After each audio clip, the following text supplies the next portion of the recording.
they should be tailoring some of these classes to fit the players. Okay, they should be. Okay, I know you got a major, you got to get into your major whole thing, but you know what? They should be taking classes on communications, the ability to speak. Yep. Right, with the media.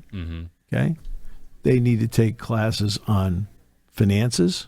And taxes. I will stand on the hill. They need to take classes on branding. Yeah, I will stand on the hill of financial literacy for everybody. Should be a class taught like freshman year of college, because that is when finances are a thing. Right. And especially in the era of NIL for athletes, where financial literacy matters. And not just because of the money coming in for NIL, but the money going out.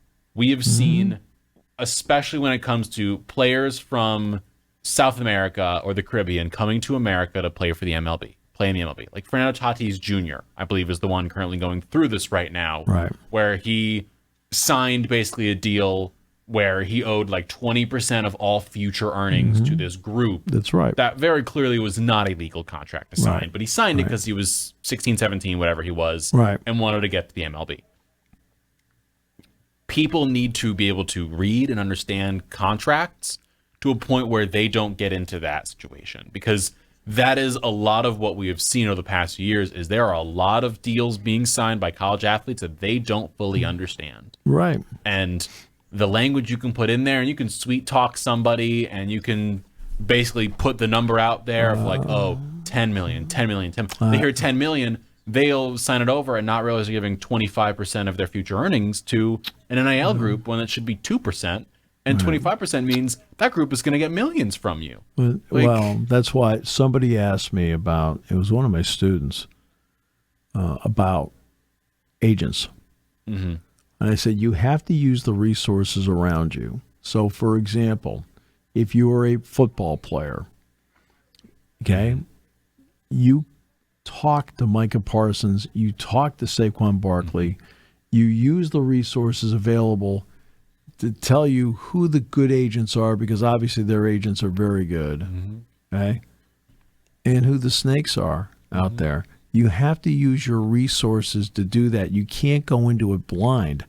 And financial literacy is important for any student in school, but any student in school is not getting the money these players are currently getting. And so they need financial literacy. They need to understand how to do taxes. They have to understand the 1099 part of it. They have to understand the branding part of it. That they can, that you are the best you. Okay? So get an Instagram account. Be the best you.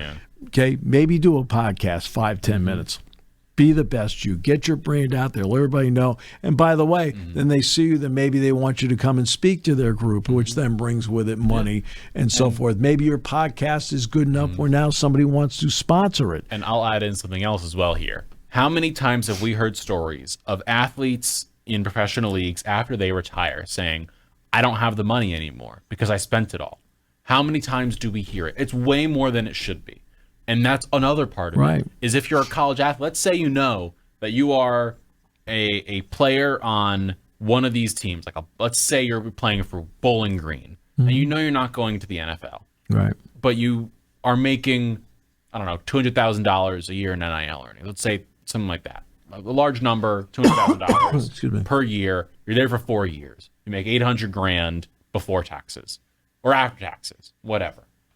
You need to understand how to not only have that money, but not just get rid of it immediately. Because a lot of kids, like we can own up to this. When you're 18, 19, let's say you get a $1,000 check, all of a sudden your eyes light up and you're like, what can I spend that on? There are a lot of students, especially, who will just spend the money because as a kid, you don't realize the value of money.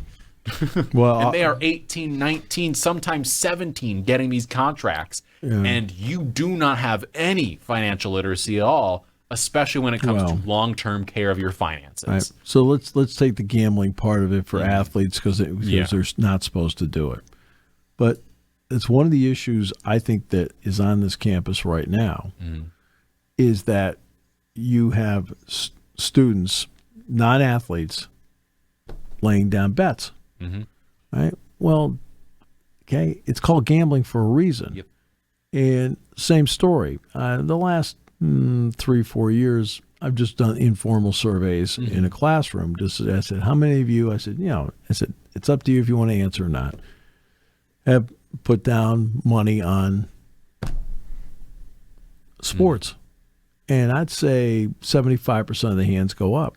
And then some of them start telling me their stories. They're not putting down $50. They're not putting down 100. I mean, they're putting down some real money. Now, the casino's going in right now. They're building it over at the Nittany Mall. If I hear one more person say to me, oh, that's a great idea near a college campus, excuse me, okay? You don't know how life works, okay? They are not sitting there going, well, let's go to Sportsbook, right? No, they're on their phone.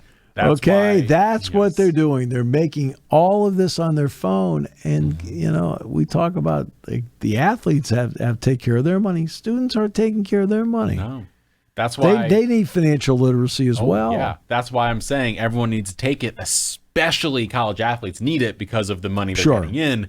But everyone needs it because the money that they're spending out is crazy. That as someone who was in college while sports betting was legalized in the state of New York, I remember that happening. And I'll say it here on the show. There are ways to get around the fact that you would be in New York State and be betting and be sports betting. Sure. There are a lot of people I know who could do that.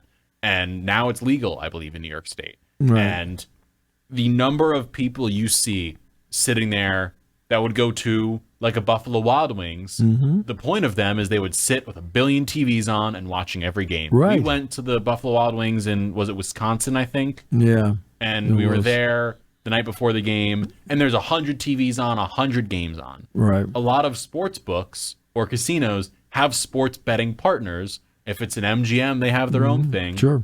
And they now in these Vegas casinos have lounges set up where it's just a billion TVs and a bunch of iPads. And you can sign into your account and do what you want and get a little tipsy and start betting on all the different billion games on. There's a horse betting thing here. There's third division of the Premier League over there. Right. There's cricket on this screen. Women's rugby in Australia on that screen. Oh, I know. It is everything because that is the big way these things are going on. So would it surprise me if a sports book comes in and signs a deal with a casino here and then makes there's a bunch of TVs? I think there is. I think there's going to be a sports book here. And that's where the students are going to come in, where all of a sudden these kids are betting a lot.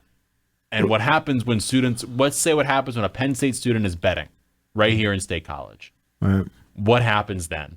If, he goes and he sees, let's say it was last year, and he sees Ace Baldwin and says, hey, I bet the over on you getting 35 points. And you got 33. How dare you?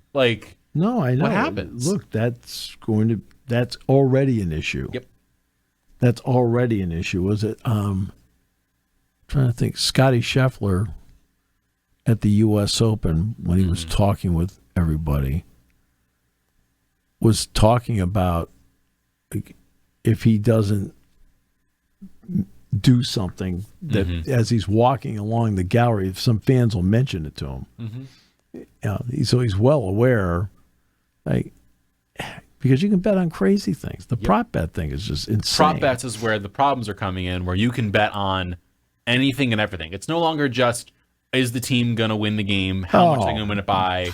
It's no longer just that. It is now you can bet on, the Super Bowl, forget it. That's that is where prop bets go to die, is you can bet on the over and under of how long Mariah Carey's going to sing the national anthem for. Yep. You can do some crazy stuff. And you see it where the Malik Beasley thing, it's over the number of rebounds he got in a game. Yep. That's where the problem comes in. And it's just you can bet on everything now.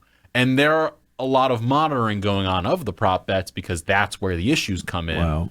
But the fact that you can do this is... And look, they're looking out. I give the people who monitor this a lot of credit. I keep going back to the Alabama head baseball coach. Yes. And on a Friday night, he didn't throw his number one guy. He threw somebody else. It was against LSU. And yet they tracked down the bet that was made at Great America Ballpark, not in Birmingham, Detroit, but in Cincinnati, where the bet was made. Right?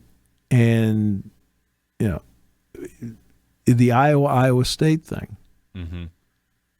All those players were put in there, and they were using their mother's maiden names and so forth, which, by the way, I didn't know. What do you mean you didn't know? Okay, if you didn't know, why did you use your mother's maiden name? I'm like, you knew something you were doing wrong.